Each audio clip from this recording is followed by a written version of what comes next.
Inaitwa Hatma FM, of course, makao makuu Arusha Tanzania, mitaa ya Njiro 107.7. Iringa Tanzania. Hatma bana iko stendi ya zamani kwa Kaundama, gorofa ya 3 pale utakutana na Hatma FM 93.3 Iringa Tanzania. Asante kwa kututazama, asante kwa kutusikiliza. Sisi tupo hapa na of course asubuhi nzuri, tumetoka bafuni, tumeoga clean kabisa, na kuoga kwetu tumetumia sabuni nzuri kabisa inaitwa Unit Skincare. Unit Skincare inatoka Thailand, kwa sasa inasumbua sana bongo.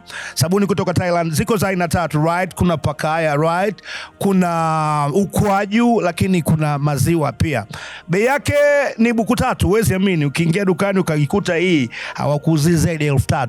Faida za Unit Skincare: kwanza, inatoa vipele; pili, inatoa chunusi; 3, inatoa harara; 4, inatoa mpaka mbalanga. Mbalanga unasijua wewe?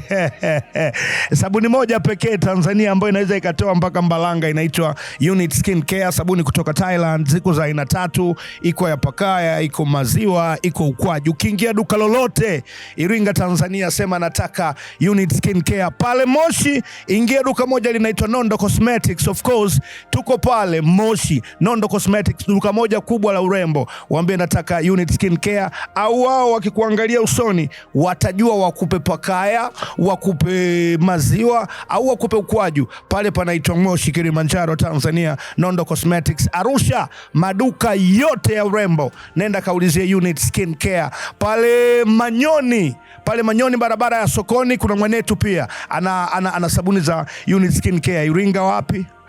Morogoro wapi? Dodoma wapi? Keep in touch, nitakwambia wapi tunakwenda kupatikana. Hizo sabuni zimetuamsha fresh, tuko clean. Hapa ni Mtuvila, Iringa Tanzania, na mbele yako bro wangu atajitambulisha anaitwa nani pia. Brother, habari? Salama, habari yako? Salama, mambo vipi kaka? Shukuru Mungu. Habari ya siku nyingi? Sio mbaya. Jamani, miaka inaenda tujaonana kaka. Tupo tunaendelea kupambana. Mambo yanakwenda. Mwanpo uzima. Kwa majina? Nito Moses Emily Mudogo. Moses Emily Mudogo. Ndio. Kwa nini Mudogo?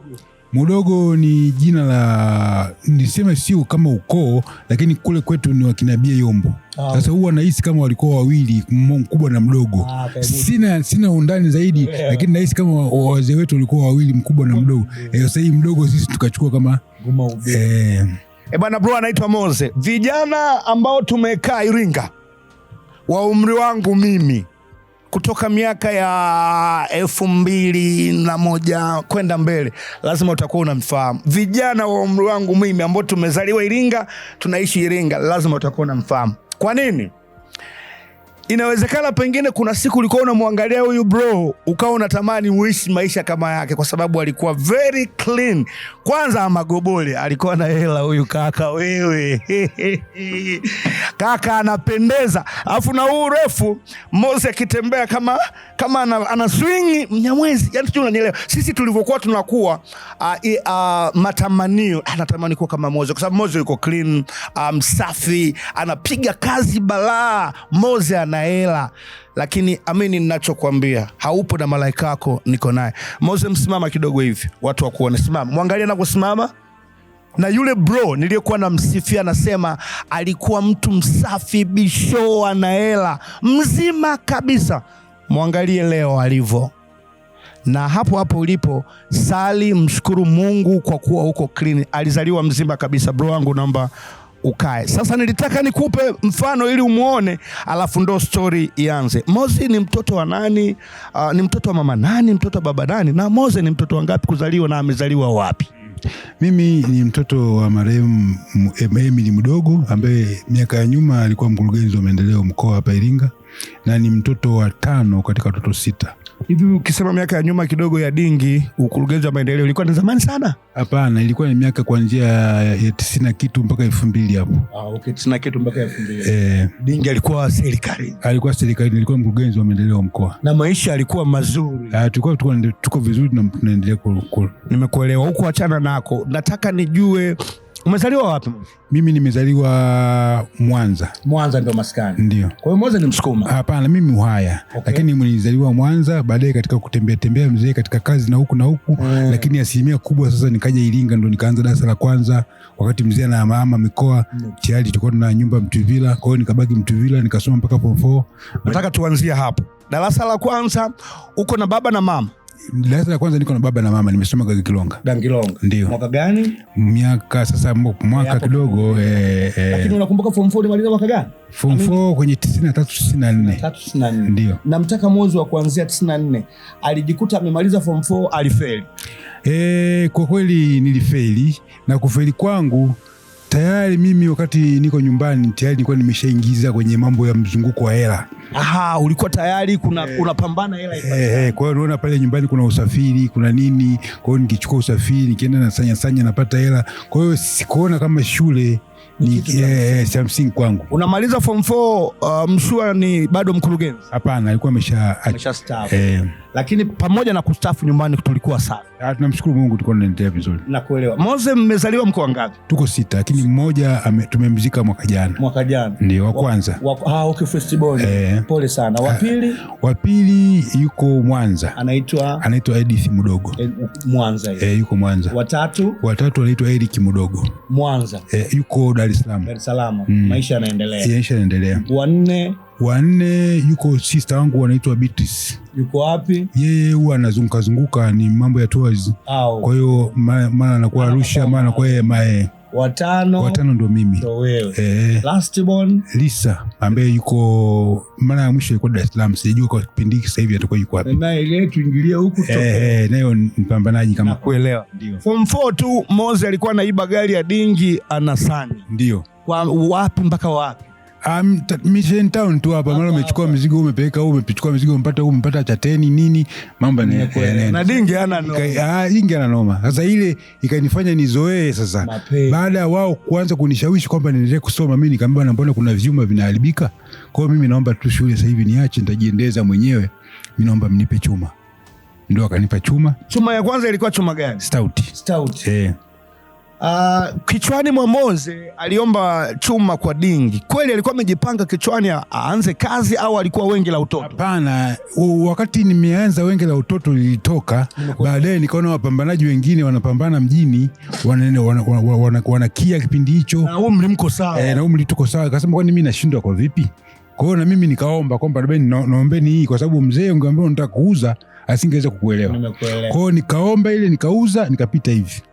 Kwa hiyo nikaingia Dar es Salaam, nikajificha. Ulipata shilingi ngapi Mose? Kama milioni 4. Milioni 4. Ndio parefu. Nikajificha Dar es Salaam, baadaye nikaenda benki, kuna benki moja iko Global pale Mnazi Mmoja. Nikaweka ile milioni 4, nikapata fuso ambayo fuso ilikuwa na thamani ya shilingi milioni 8. Lakini ukawapa ile 4. Nikawapa ile 4 na kila mwezi nikawa napeleka installment. Yani walikukubalia kwamba bwana tunakupa gari ila tutakudai 4. Kwa hiyo nikaondoka nayo gari. Nilivyoondoka nayo gari, nimeingia nayo Iringa hapa na mimi nikaanza kukimbiza mambo. Mose mbona alikuwa anajiamini, ana akili ya kibabe, haogopi? Unaendaje benki Mose?